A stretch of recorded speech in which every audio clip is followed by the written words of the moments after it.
the money. That's what I always say. You always follow the money. Yeah. This is Follow the Money with Mitch Moss and Pauly Howard on VSiN. Mitch Moss and Pauly Howard are here to make you a friend of ours. That would mean you were made guy. Investigating what is and isn't legit. That's a fugazi. Sherman, that's a fugazi. I looked at it for 2 seconds. Seeing through the lines to make you a better. I know you know. And I know you know I know you know. The FTM Army is being sent for. In our thing, you get sent for, you go in alive, you come out dead. And it's your best friend that does it. These two wise guys would never steer you wrong. Forget about it. This is Real or Fugazi on Follow the Money. All right, Pauly, the Las Vegas Raiders are minus 140 to draft running back Ashton Genty.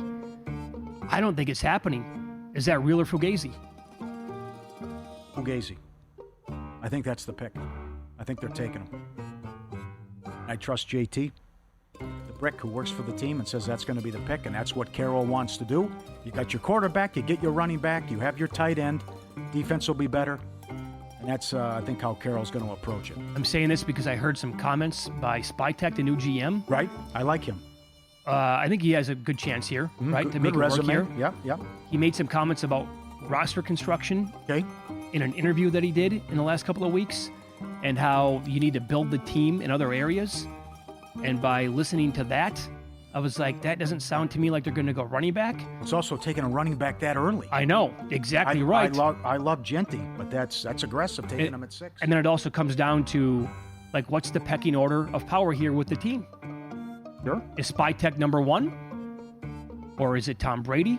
Oh, he has say. And then does it go Brady 1, Spytech 2, and then Pete Carroll is going to be an afterthought? Okay.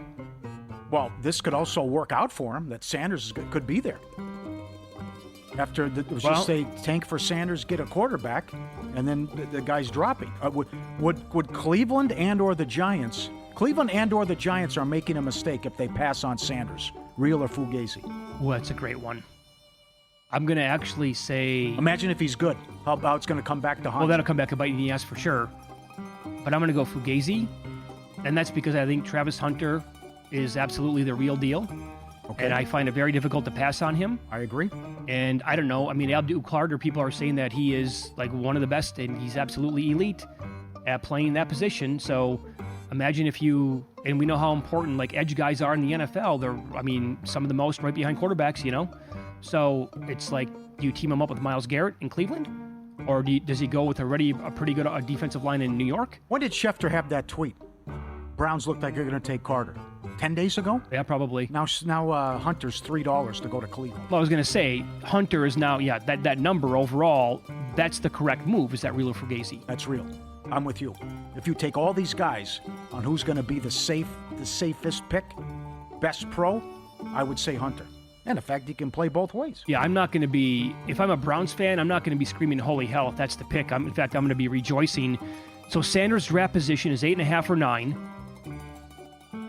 The 9, by the way, I checked that. The 8.5 is plus 160 to the under. The Raiders are picking 6th. The Jets are 7th. And the Raiders are 9th. Saints. Yeah, right. What did I say? You said Raiders. I'm sorry, I said Raiders. I can't imagine the Saints pass on him. So, if he's there, the Saints got to take him. Does this mean that the draft position numbers, the market right now, is that real or is that Fugazi? With the over 8.5 being favored. I have to say it's real. They'll go 9th. So what do the Raiders do if they don't take Genty? I think it's Genty, though. I think they're going to take Under that Genty. Scenario would be Genty? Yeah. Genty 6. Don't know what the Jets are going to do. And then Sanders will go to the Saints at 9. And I don't know what's going to happen with Dart, but I do think he'll go in the first round. So do I, because, and that leads us to our next one. Yeah. Total quarterbacks drafted in the first round is set at 2.5. Now the over is minus 340. Whew. Yeah, he's going. So, but there's two things here. Dart's draft position is 24.5, and the under on that is minus 210. And tie that in with, I can't believe I'm going to say this, Jalen Milroe got an invite to the draft. Can't happen. So this going over 340 might be a gift. Can't happen. You cannot take that guy in the first round. Well, Milroe. Milroe. Yeah, even the but second we're round. getting 3 quarterbacks, though. Yes, we are. Real. Yes. Dart's going. That's real. Bigger surprise, what Denver did yesterday, or finding out that Gary from White Lotus played Uncle Rico. Well, no, I'm actually going to say Denver. Okay. Because Uncle Rico Did you know that? in Napoleon Dynamite was, 20 years ago? Yeah. Yeah, he looks similar. The wig threw me, Oh, right? the wig for sure. Right. Oh, football of those mountains. He was also the homeless guy in the Seinfeld episode where he won't give Kramer the Tupperware back. Where'd the Chinese learn how to cook like that? This incredible range by this guy. And we were told to watch the movie when Val Kilmer passed away, Real Genius, mid-'80s. He's in that movie, too. Oh, he is? And Okay. apparently solid. And he's also in Get Shorty. I forgot about. Well, like, he's one of those guys where, that's right, he's in that movie. Yeah, right. Incredible range. Let me ask you a question, though. Is he a good actor in White Lotus? Yes, he is. Okay, so hold on. I'm only like 3.5 episodes in again. It's going to take me a minute to catch up here. Does it get good with him eventually? Because he's done nothing so far. He doesn't say anything. No, it doesn't. This is what he does, though. Yeah. A little of Great this. range. I like I the do this character. and I do that, A little bit of this, I like it here. The storyline goes up, and there's an offer made, but it's surprising what happens. But I would say not. It's typical. Doesn't change his character. But also, actors change their looks all the time, and they have good range. So I was actually more surprised by Denver, I think. Again, what episode are you on? 4. I'm halfway through it. Okay, the freaky episode comes up. It's just, do you have to put this stuff in there? What are you thinking? This Mike White stuff. You got to Little Game of Thrones action. Yeah. Oh, a lot of people dropped out of the project because one of the episodes there's incest. Oh, really? A lot of people dropped out. Oh, that'll be damned. What are you doing? Yeah. Hey, yikes. The only team worth betting to win the Western Conference right now is Houston. Real or fugazi? I have my reasons, but I want you to answer first. Fugazi. Can't do it. I understand it's all bunched up and so many of these teams can do it. And certainly the Lakers showed me a lot playing against OKC. But this is, you haven't been here. Experience matters. Regular season different than the postseason. It'll be wild to see and we'll talk to Jeff Sherman coming up. It'll be wild to see what the first round price would be in the 2-7. Okay, I just can't get there, though, even though it's a great story. I just don't trust these kids and no experience. Here's the reason why I said that. They are the 2 seed. Yeah. They are 25-1. And as of right now, I can't bet on any of these other teams or make a case for anybody to get down because I have no idea who the hell they're going to be playing. That's going to come down to matchups overall. And oh, by the way, I don't want to completely overreact, but Houston's play recently has been outstanding. They absolutely took apart Oklahoma City, and they followed up with a huge win, and they were awesome against Golden State. And what did Curry do in that game? That's true. Oh, he was terrible. It was awful. 1 of 12 or something? Udoka talking trash? Absolutely. I'll give you another guy, by the way. I know I've been slamming the, big time beating the drum here for Lou Dort, Defensive Player of the Year. This is completely up in the air at this point.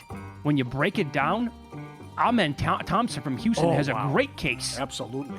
He's a stud. Phenomenal case to win Defensive Player of the Year. Yep. I was listening to the Windhorse podcast this morning, and they said better athlete than Westbrook and just a total freak what he's done. I remember when you told me this story when you went, how crazy it was. So, and tie it into what just happened with you with your ticket. It was a bigger roller coaster when you went to New York on every cab ride through Manhattan than the ride you had cashing your Florida Future ticket. Real or fugazi? Well, you thought you were going to get an accident every time, right? I'll go one farther. When we were getting rides across Italy, I've only been there once. I'm not a world traveler. Was it worse? Oh my God, Paul!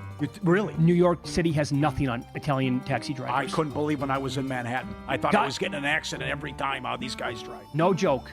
Our taxi driver in Naples ran a red light in the left lane. It was red for 8 seconds. And I'm like, are you going to slow down? You could see it coming from a mile away. And he just... And then I'm like, wow! But I can't even explain it. You got to live through it once to know what I'm talking about. It's unbelievable. You are literally on the edge of your seat every time that you get in a car with somebody. And then you're going around these corners and you're going up and down mountains and they're super skinny and narrow. And then motorcycles are coming 40 miles an hour and people are trying to pass you and try to... Oh, it's a suicide mission. Nothing's close in the States. LA traffic, nothing I would rather be stuck in LA traffic for 4 hours than be in the back of a cab seat over in Naples. Wow. Unreal. Bigger suicide mission than Manhattan. And not even close. I can't believe that. Yeah, but it's, I mean, trust because me. I couldn't believe what was going on in Manhattan every single time when we went there. I did a lot of walking, I think, in Manhattan.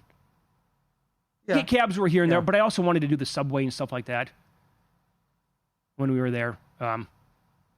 So I was going to throw this one at you real quick, too. Skeens and Wheeler roughed up yesterday. I forgot about Skeens. I know. Cardinals have his number. 4 losses in his career. St. Louis handed him 3 of them. NL Cy Young might be up for grabs this year. Yeah, real. It is. You know? I know. Sale's been rough. Skeens, Wheeler. Fair. Yep. Snell hurt. Yep. Did the Dodgers tie it? Yeah, it was 5-5 last check, yeah. Yeah. So, they got the lead now. Yeah, we got to be stronger on that when they're playing day baseball and they fall behind, reminding people to bet on plus money. And the Reds blew the lead. There you go. They were up 6-1. Oh, did that Arizona game get over? 9-0? Check the total on that. Where'd it go? No, depends what you got. Okay. All right, so if you miss any of the guests on this show this week or any of our shows throughout the entire week, I'll give you an example. Mike Palm was on earlier. Jeff Davis from Circa was on earlier. He gave you a great breakdown analysis on how they're booking the Masters this week. You can watch and listen live and get show replays on the brand new VSiN Watch app. Get it on the Apple App Store or Google Play today. It's awesome. The VSiN Watch app. And up next, we'll update again the MLB card going on today and some player props really jump off the page tonight in the NBA.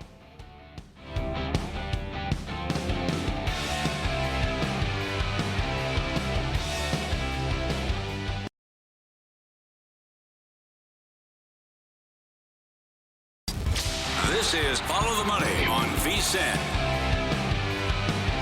Jeff Sherman, VP Risk Management, Westgate, been booking the Masters for a long, long time. Will join us coming up in 15 minutes. You were asking me what the, I guess, crazier ride was, cashing Florida future tickets or cab rides in Manhattan. And I said, hold on a second here, Johnny. How about Italy? Way worse. This is, you can always tweet the show at VSiN Live, at Mitch Moss Radio, at Pauly Howard. Gary is from New York.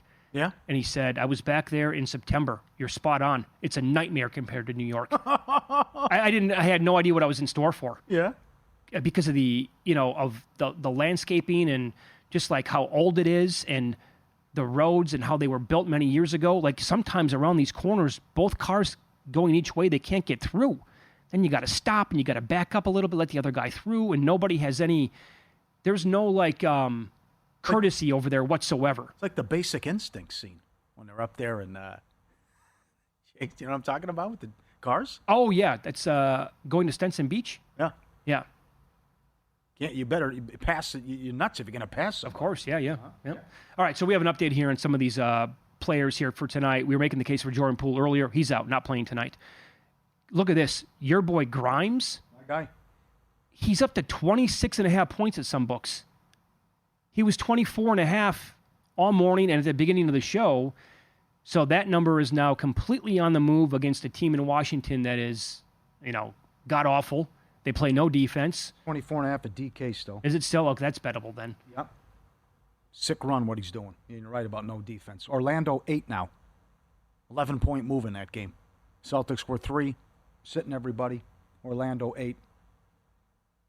9-point move on the total. Do you know? Do you have an update on who is actually going to be playing for the Celtics? I haven't seen the lineup yet. Because I know Porzingis is out. Tatum is out. Brown was listed as questionable, but I can't. Why would you play him? I mean, you're off an overtime game. Yeah, there's no reason to. You're locked into your seed. Cleveland's got the 1 seed. What was that, by the way? Do you remember? Any idea? Anyone have that? What was Cleveland to get the 1 seed in the East? Giddey's playing. Vucevic is playing. Oh, here we go. Celtics players available. Pritchard, Hauser, Cornette, Walsh, Tillman. Oh, everyone's out there. Oh, boy. Okay, everyone's out. And I'm asking because now Peyton Pritchard would be the first guy to look at. Paul, his points per 21.5. Okay, there you go. Actually, I might consider the under on that, 21.5. And Sam Hauser's 13.5 or 14.5 at some books. Shireman? You see that game he got into? He had a bunch of threes in 5 minutes? Yeah.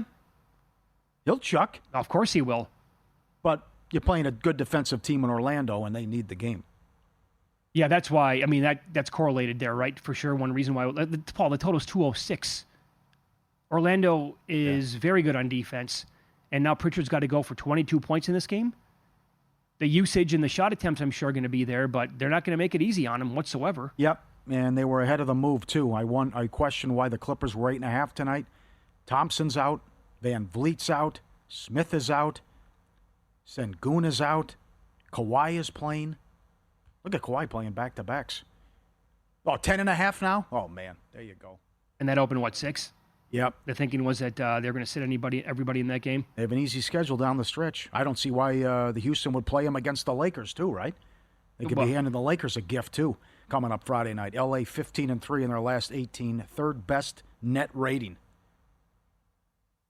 Wouldn't that be something if they make a run this year? Get rid of Paul George, and what a decision that was. Oh, did that work out? No kidding, it did. Kept Harden, told Paul George, get out, and Philly regretting that, and Ballmer loving life. I like Denver, though. Do you like Denver? It's going to be wild to see what happens tonight. Open 1 up to 4.5. Right. Kings, I can't imagine care or play people. I changed that. Might play people, but they clinched the spot in the play-in last night. Although they haven't been playing good ball until they shocked Detroit the other night. But can't defend. Denver doesn't defend. That's why Malone got whacked. Crazy decision. GM coach fired. 3 games left, even though you were a top 4 seed at the time. Have the losing streak. Murray's been out. If this isn't a slap in the face about, guys, let's go going here, right? The other thing is, what happens to Joker? I can't imagine he's happy about this.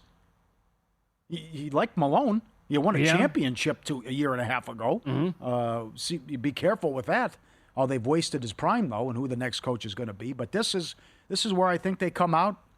Joker takes over, and they get the win and cover in a game they desperately need, and ownership making these huge changes and saying this is unacceptable, what has happened here lately with Denver. So you're saying that you're still okay with 4.5 compared to where it opened up last night? Yeah. When we didn't have all the information. Sabonis has been on a great heater, going over his points, rebounds, and assist prop, 38.5, which is what it is tonight. I think 6-1 last 7 games. Yeah, and reflected in the number based on what happened with the clinching scenario, too. Mm-hmm. Yes. I'm trying to find other guys to look at, too, but because of all these moving parts, like this guy's wiped off the board all of a sudden. Everybody, you're not joking, everybody's out for Houston the way it looks. Yeah. So will Books post a prop on Reed Shepherd tonight? That's what I'm going to be looking for. I don't see anything as of right now. You mentioned Kawhi playing back-to-backs. Hell's freezing over. He's been great with his rebounds prop, Pauly, going back. And I would think that tonight, right, is probably going to be on the move. But 11-1 over 5.5 rebounds last 12 games. My one concern would be this. Again, they're now a 10.5-point favorite with the Rockets sitting everybody. Are the Clippers going to be leading this game by 25 at halftime? The blowout scenario here in some of these games when everybody's sitting. Yep. A lot of times, though, you're going to have the exact opposite. It's very difficult to predict where, you get a team sitting everybody and they go out and the backups play out, outstanding basketball and they either cover the game or they have a chance to win. But that would be my one concern there with Kawhi on that one. And Joker is 9-1 under 10.5 assists last 10 games.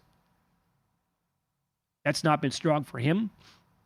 Aaron Gordon, 6-1 over, 3.5 assists last 7, and Christian Brown's been really good with the points.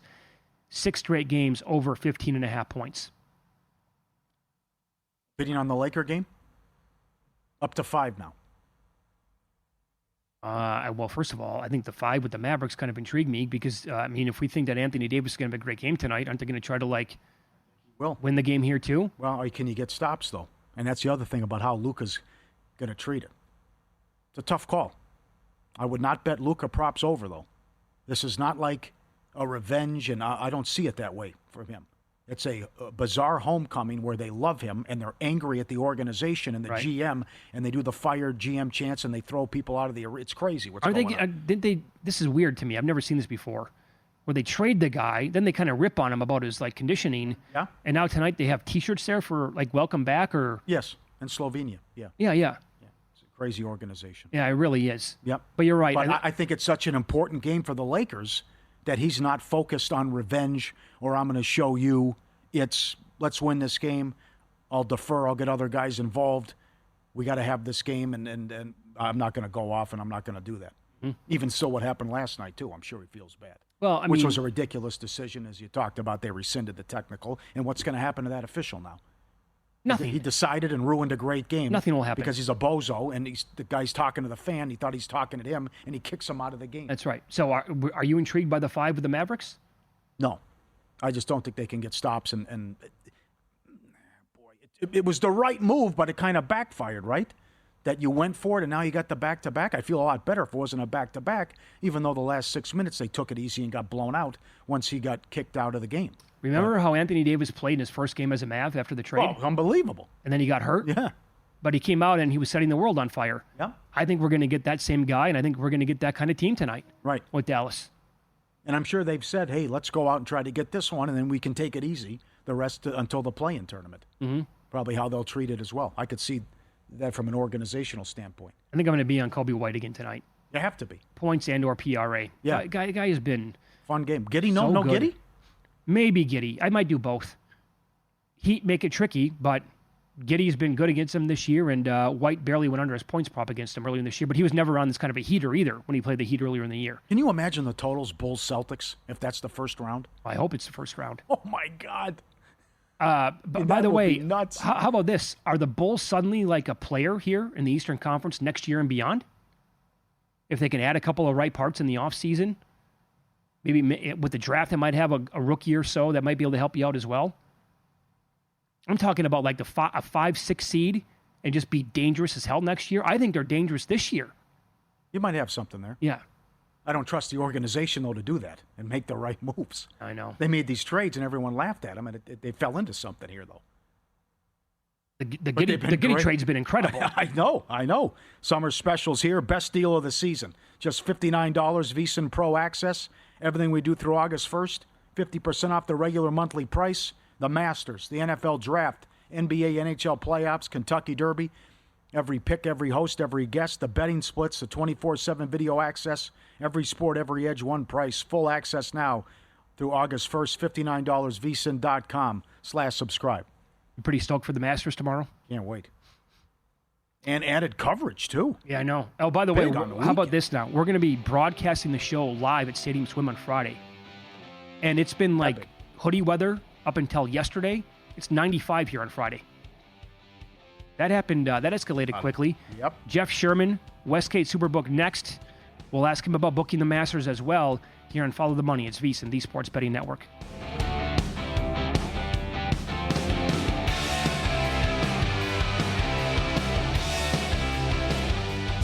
This is Follow the Money on VSiN.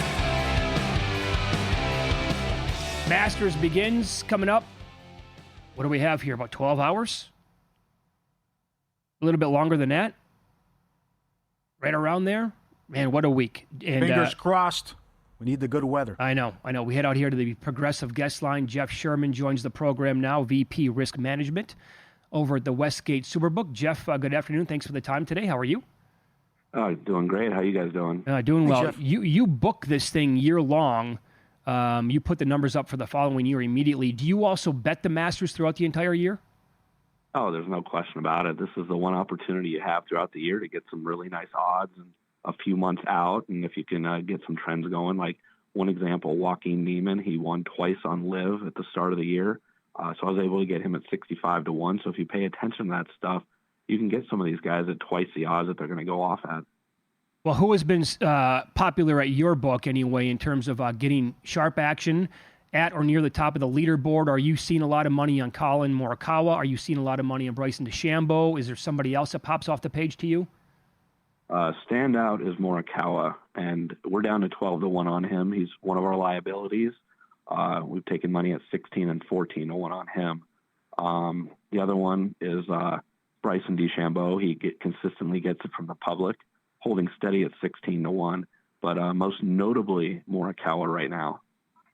Okay, and then how about I flip it then? Is there somebody like a popular name or two that you're surprised at how little the action has been on those golfers as we're now, one day away? That would have to be John Rahm, and we're not seeing much on him. He's not in the top 10 on tickets or money, and I'm at 16-1, and I know there's a lot of 14s on the marketplace, and he's been picked by a lot of respected handicappers out there. But he's one of our better positions right now, and I know he hasn't won on live, and a lot of people think he's content with the contract he signed there, but really not much support at our shop on Rahm. Okay, so you said that you love to bet this event year-round, every single year, but if you did not have any bets as of right now, asking here for the audience, and you had to make a bet or two in the outright market here, who would you bet, with the current prices? There's a few that I'd still do, and you can find Justin Thomas around 25-1. I played him at 30, but if I didn't have anything, I'd still play him. And then Shane Lowry and Robert McIntyre. I mean, the way that they've started out the season, Lowry, he's been knocking on the door each week. You could still find him about 40-1. And Robert McIntyre, a lefty that's been playing well, got a couple PGA Tour wins under his belt now. And you can still find him just over 50-1. So if I had nothing, I'd definitely go on those three. Great job with the prop, Shermanator. How about what's happened here with miss the cut? Big bet on Phil to make the cut? Yeah, we took some money today on Mickelson to make the cut, minus 150, so we're at minus 160 on that one. And then we took some sharp play on Victor Hovland to make the cut, minus 220. We're up to minus 275. And Will Zalatoris to make the cut. They laid minus 250. We're up to 275 on that one, too. And there was a 40-cent move here, and you had a big bet also on, yes, there'll be a hole-in-one. Yeah, we took some respected play, minus 160. Got as high as minus 190 till we started getting some buyback at plus 165. So we're sitting 80-60 on it, but sharp money definitely on the hole-in-one early on. Okay, and how about lowest completed round, 64.5? Yeah, not too much on that one. We've seen some play on the winning score so far. We opened 276.5, which is 11.5 under. That's been bet down to 275.5, but nothing on the lowest round. And we have a prop that I've been doing each week now that is not on the marketplace is leading score after the first round. And we put the similar type of handicap in we do for the winning score. That's 65.5, and that's seen some under support. 65.5, okay. So will anybody go out there and shoot a 65 or below? Who do you think would be the candidates to have a great first round tomorrow? You can kind of look back and see who's done this before. I know Justin Rose has been in contention after the first round at Augusta before, and you can even get some nice odds on him for that because we do have first-round leader odds up. I can't just go at the top now. You look at Scheffler, he's 9-2 to 5-1 to win. He's 14-1 to be leading after the first round. So the guys at the top have 2 to 3 times the odds they do to win the tournament. The guys way down at the end have less odds. It's more condensed this way. So I would tend to look down the board for somebody like that at the longer odds. Okay. Is there a bet or two that you made, again, going back over the last 11, 12 months that you're like, yeah, no, that was not a good one, and I want, this has no chance this week? Well, I put a little bit on Thomas Dietrich and Rasmus Højgaard at 250 and 300, and I don't expect them to win, but just I figured it'd be some value, and you can find them close to those odds now. The one that I like least about the ones that I played is Victor Hovland. He was playing very poorly, but then he come off a win most recently, and his odds dropped, and I only played it because I knew the odds were going to go down off of a win with his potential if he could find some form. But I don't trust him. I think has the most volatility of any golfer in this field where he could win or he could finish down towards the bottom. And so I don't quite trust that one. And I definitely would not be looking to play him in matchups because of a lack of trustability. Okay, so which matchups did you attack then? Guys that you were looking to play on, or maybe against some of the other guys? Yeah, I like to go against Wyndham Clark, and I usually do that week in and week out. I just think he's overvalued in his matchup prices. I took Patrick Reed minus a quarter against Wyndham Clark. Reed, obviously a live guy, but he's played the Masters, won the Masters, and coming in with some positive momentum. So I had no problem laying a quarter with that and opposing Clark. I played Rasmus Højgaard at even money against Nikolai Højgaard. So I went with the one twin over the other twin. And Rasmus, to me, has a higher power rating overall, and I know Nikolai's been playing a little bit better lately, but I trust Rasmus in this spot here. Okay. If Scheffler or Rory wins the event, how good of a result is that for the book? They're number 1 and 2 in money wagered. So right now, Scheffler's one of the few that we have a little bit of liability on. Rory is a small winner to the book. So we've seen a lot of the larger wagers on those two in relation to everybody else. and it's kept our, how our outcome would be down low. Okay. Now this goes obviously for people in the audience wanting to maybe bet the Masters all week long, because you're going to be betting second round matchups, third round matchups. You're going to post that at the Westgate as well. But what should members of the audience be looking for, in your opinion, if they want to get involved just with second round matchups and beyond here? Well, the one thing on the adjustments I would look at, and it's one stat that I've paid attention to recently because they made note of it, is that nobody has won this event if you're not inside the top 10 after the first round in the last 20 years, other than Tiger. So you really need to be up on the top of the leaderboard to be in contention for this. So you might want to find some guys that are in the top 10 that still have some relative value that you might be looking for. Because if you go beyond that, you might be wasting your money from that perspective. Because, as well as Scheffler's been playing, he's still not Tiger. So it'd be tough to come from behind on that. When you go by round matchups, I tend to not get involved in second or third round matchups. But the fourth round, when some of these guys get in position, and you might find a matchup that you saw before the tournament where you can get a beneficial price now, and usually after the 4 days, and some guys wilt on Sunday, and you might find a guy in a position that's not used to being in that spot that you can fade and you can pass him. Okay. Unfortunately, there is no Tiger in this event. If he were playing starting tomorrow and he was telling the media that he's in pretty good shape, what kind of a number do you think would draw action on him? Well, we had seen action on him all the way up until he let everybody know that he had tore his Achilles, and we were sitting at 200 to 1 on him. We definitely get action on him no matter how poorly he's playing with time off. He's the most polarizing golfer out there, and had he been playing and we were able to book his cut price, some years we've had enough action on his cut price that it's been similar to a low NFL game. It's been that much support. Are you serious? Wow. And are those in recent years or back when he was in his prime? It's got to be recent years, right? Recent years, as polarizing as it's been, where, he does so well at Augusta and you get the people that support that perspective. And then with his layoff and poor form, you get a lot of people betting against him. So we write so much money on that. That was the first thought that crossed my mind when he announced he wasn't going to be playing, is there goes that opportunity from a bookmaking perspective. Yeah, damn. All right. Well, thanks for the time today, Jeff. We appreciate that. We know it's your favorite week of the year. Enjoy it and have fun watching, betting, and booking it as well, okay? Okay, thanks. You guys too. Thanks, Jeff. Jeff Sherman, VP Risk Management over at the Westgate Superbook here in town. Two common names, very top of the leaderboard.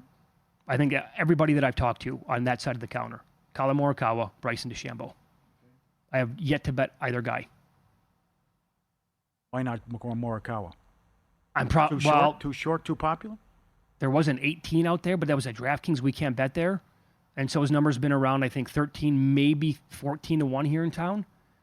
I guess if I can... I can't believe the Cabrera thing. The guy went to prison for 3 years. Yeah. Comes out, wins an event. Yes, no, make the cut. Bam, can't stop drawing money on it. Oh, that's phenomenal.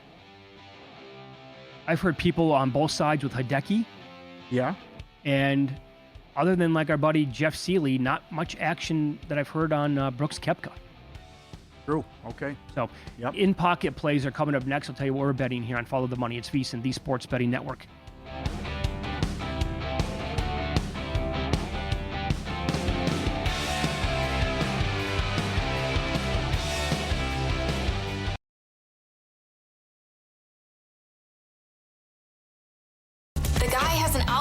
To determine the winner of any given college basketball game. Someone gives you 10,000 to 1 on anything. You take it. Take it. Take it. I'll bet you $20 I can get you gambling before the end of the day. No way. I'll give you 3 to 1 odds. Nope. 5 to 1. Nope. 10 to 1. You're on. Giants were down 6-1, and they cover the run line. Yes, it's a 2-run walk-off in the 10th, 8-6. Incredible. Oh, man. Whiskey and a revolver. Magic money line. Didn't need the money line. Could have laid it with the points. Ice cream against the Hawks. That's a winner. And thanks to Jonathan Davis, it's a shame it comes to an end. Boy, was this good all year long. Utah won 7-1 last night. The Seattle Kraken finished 0-12 on back-to-backs. They scored 2 goals or fewer in 11 of them, and the opponent covered the puck line in 11 of them. 7-1 Utah. Seattle on a back-to-back. Thank you for that one. And oh boy, if you got aggressive with puck line or 2.5, whatever. Wow. Grimes over 24.5. 13-1 overrun. No defense tonight in that game. Nuggets money line -190 against Sack. Mickelson $1.50 to be the top senior. Neiman to be top South American -170. And Corey Connors top Canadian even money. Good luck with the Masters. Back at you, Pauly. All right, winner last night. Padres A's over 8 runs. 6-3 first inning. Yeah.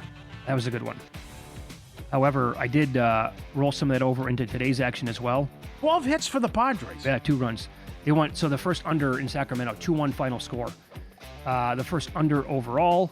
And by the way, first day game, I believe, too. So keep that in mind. Maybe nighttime changes things up a little bit. Spitball in here. Okay, plays for tonight. Kobe White, over 30.5 PRA. Guy's been absolutely electric. I know it's the Heat, but the total's 228.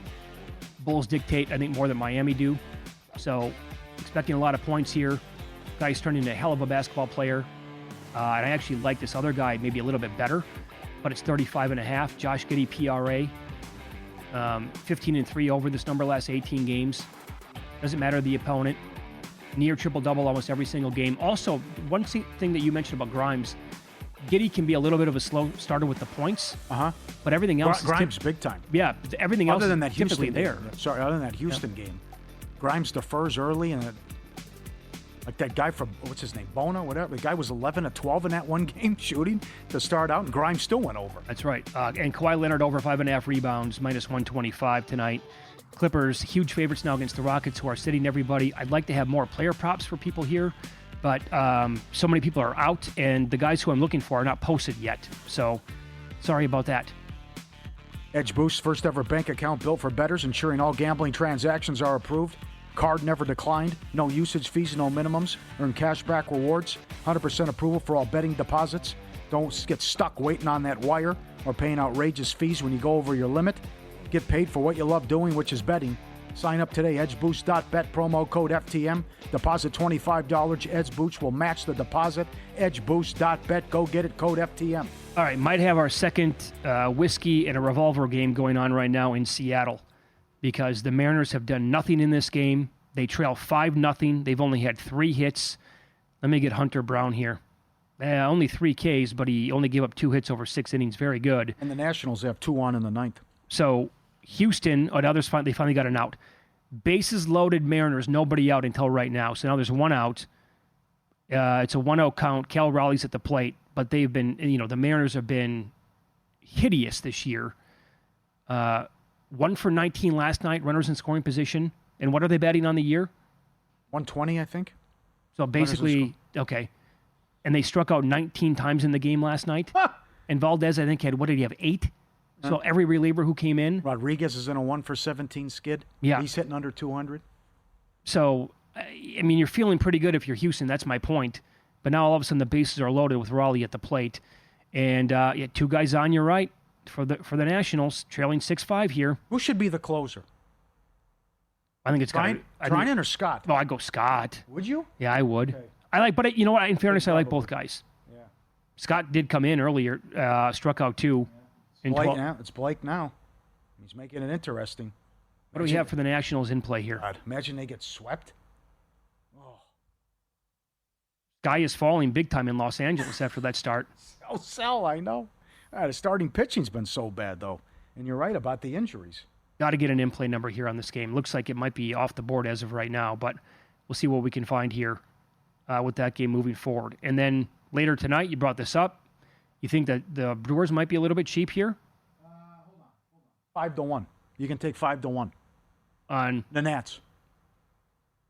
Interesting. Okay. Yep, seeing that right now too. You were saying? If you want a piece, yeah. 5. Brewers. Yeah, I like the Brewers and I like the Twins. And again, Ryan 6-0 with an ERA under 2. 8 career starts against the Royals with Chiefs, and he's they're 8-0 in his starts. I'm going to get the Minnesota schedule right now and find out the next time they're going to take on a lefty. They get Waka. Yes, right. Good angle. I mean, that's... Chris Paddock goes for them, by the way, on Saturday, the way it looks against the Tigers. Oh, God. Here's another guy. How's he in the league? I know, but that's Friday, actually. They get Reese Olson. He's a righty. What's the Padres' record now? They're 11-2 or something? 10-3, something like that. Jackson Jobe is going to go against the Twins on Saturday. On Sunday, it's going to be Casey Mize. So they get 3 straight righties against the Tigers because they have been so dreadful against lefties. But that's what you want to pay attention to, really. And then they get a righty in Clay Holmes against the Mets. So, yeah, I'm not going to sit here and play this game all day on the air. It'd be boring as hell. But 10-3, yep. Just circle it, Oh, good angle. A little bit of a reminder there on that team because Reagan's was absolutely lights out. He's got that potential, but, how many times has he struck out 11 guys basically in his very short career? Not many. I know that because I had him last year to lead the league in Ks, but so I was tracking pretty much all of his games in that spot. Dodgers got out of it. They won. They did. Dodgers win 6-5 and 2 outs now with the Astros. How about what happened with Toppin today? What do you think of coming back to $4 million to go back to Texas Tech? Big 12 Player of the Year comes back and gets $4 million. First of all, good for him. That's a ton of dough. Right? Like, how much was he going to make right away in the NBA compared to that contract? And also, my first reaction was, I got to see what Texas Tech is to win the national title. I would assume that based on giving that guy $4 million, the Red Raiders have plenty of NIL money to throw around. But so 30-1 wasn't worth a bet. But if you could find an outlier on that team at, I don't know, above 40-1, something like that, sure, I'd be intrigued. Evidently, Arizona has a tremendous recruiting class. I think they added another kid today. Oh, I'm not surprised. But they're in the same, I think they're 30-1 as well. Okay, Grand Slam. Who hit it? Mariners? Was it Raleigh? Yep. And there you have it. Rosarina. Here, Whiskey and Revolver. 5-4 now, bottom of the 8th. And that means that the game also went over, right? Trust anybody. Oh, jeez. So that's at least 2 games today now. Reds being the other one. That's a boy. Oh boy, you are one pissed off Reds fan to begin the year. Tough loss. The way it's been between going. the 1-0 losses. Yes, and of course. Your bullpens. Starters have been great. Bullpen blows it. Mm-hmm. It is tough. And look at the Jays got the bases loaded already. Man, what's going on with the Red Sox? Well, that goes against the potentially the first 5 trend of them scoring 9 games or going under 9 consecutive games. So you think, do the Saints have to stay put at number 9 and they can still get Sanders, you think? I don't know about that. Boy. That's a tough call. Is there any chance that... I'm going to say yeah. I'll say he'll be there. Yeah. Raiders will take Genty, and I think that... Are they making a mistake? We can debate that. But it looks like Hunter 2, Carter 3. Okay, so if I put up a yes-no, or if a book here in town put up yes-no, Genty's going to go to the Raiders, and the yes was minus 140, the no was plus 120, you'd bet yes? Yes. I think I'd take the no. I think I'd bet plus 120 on the no. Well, it goes back to what we were talking about, though. Who has final say? Who has control? That's right. If it's Carroll, it's Genty. If it's a new GM... Yes, that I would bank on. If somebody told me Carroll has the... He's got the power, then okay, I would buy into that. And he was both of them were great in the press conferences when they were introduced. But that's a tough call. No, I love Genty. I just go back. We talked about this earlier this hour. Some of the comments that Spytech, the new GM, made, just like about roster construction, and you need a lot, obviously, on the team. I don't know what. Just hearing him say what he did, I'm like, that to me tells me he's leaning something else. Not going to go there. Which would he go? Well, that'd be something if they go quarterback, which I can't imagine they do though with Geno. Well, they locked him up as well. Why would you give Geno all that money? That's the $1 question. If they don't go Genty, they don't go Sanders. What do they do? People have made a case for. What's his name? I'm blanking on it right now. McMillan, the receiver from Arizona, to go 6 to the Raiders. That's aggressive. I would think. A lot of people like him, though. I think that's a tad aggressive, yeah. Mm-hmm. Now, all right, that's 10 it. days ago, Schefter tweets, Browns are locked in on Carter. Now he's $3 to go to Cleveland. Yep. All right, stay tuned. VSiN primetime next. 4 great hours. Jonathan Von Tobel. I think Tim Murray is in tonight. For Matt Humans, followed by Cashinell, Joe Serralo. Wake up tomorrow morning, 7 a.m. Eastern with VSiN by the books. Good luck tonight.